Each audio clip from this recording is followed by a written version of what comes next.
शिर्डी लोकसभा मतदारसंघ 2009 साली खरं तर राखीव झाला आणि त्यानंतर ठाकरेंचं वर्चस्व या मतदारसंघावर नेहमी राहिलेलं आहे.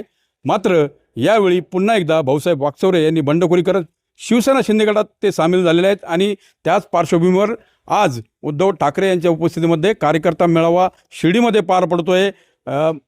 जी मेळाव्याची तयारी आहे ती जय्यत तयारी या ठिकाणी करण्यात आलेली आहे.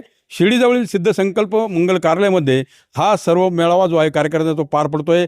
या मेळाव्याच्या ठिकाणी आता जे कार्यकर्ते असतील, जिल्हा प्रमुख असतील, त्यासोबत आमदार सुनील शिंदे असतील यांनी देखील भेट दिलेली आहे आणि या व्यवस्थेची पाहणी देखील त्यांनी केलेली आहे. एकंदरीत जर बघितलं तर जे 6 बंडखोर खासदार शिवसेना शिंदे गटामध्ये सामील झाले त्या 6ही मतदारसंघामध्ये उद्धव ठाकरे यांनी कार्यकर्ता मेळावा घेतलेला आहे आणि मतदारांची देखील त्यांनी जाहीरपणे माफी मागितलेली आहे. तुम्हाला जो प्रतिनिधी दिला तुम्ही तो निवडून दिला, माझ्यावर विश्वास ठेवला, मात्र हेच विश्वास ठेवणारे जे प्रतिनिधी आहेत ते मात्र आता बंडखोरी करतायत, गद्दारी करतायत, अशा भाषेमध्ये देखील त्यांनी उल्लेख केलेला आहे. आणि जर बघितलं तर शिर्डीचा हा मेळावा देखील जर आपण त्यावर लक्ष केंद्रित केलं तर भाऊसाहेब वाकचौरे हे जे आहेत ते दुसऱ्यांदा बंडखोरी करतायत.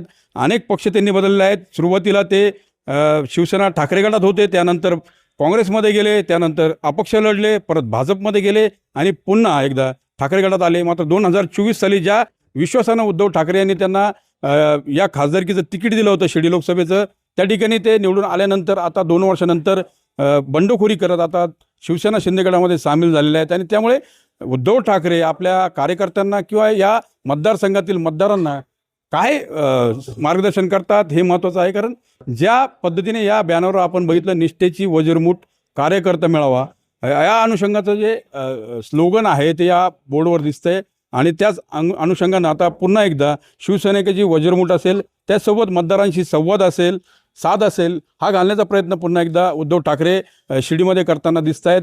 एकंदरीत बघितलं तर त्यांच्या या मेळाव्याची जय्यत तयारी जी आहे ती करण्यात आलेली आहे. पावसाचं वातावरण बघताय का, बंदिस्त मंगल कार्यालयामध्ये हा मेळावा पार पडणार आहे आणि आजच्या या मेळाव्याकडे सर्वांचं लक्ष लागलं आहे. मनोज गाडेकर, TV9 मराठी, शिर्डी, अहिल्यानगर.